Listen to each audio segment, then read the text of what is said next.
My name is Mark Owens, and I'm a customer experience manager here at Best Buy Pleasant Hill.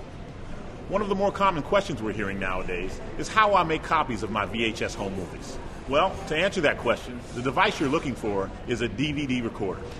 You're going to find several options when it comes to DVD recorders, but the one that you're going to be looking for has a VHS slot and a DVD slot.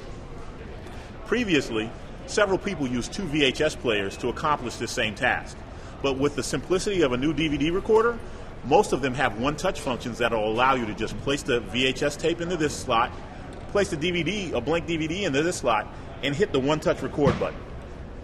On this particular model, the first thing that you're going to want to do is turn the power on. After you've turned the power on, you're going to want to take your VHS home movie and insert it into this slot.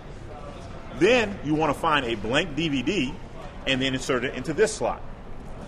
Once you've put your source media in and your destination media in, it's as simple as touching the one-touch record button.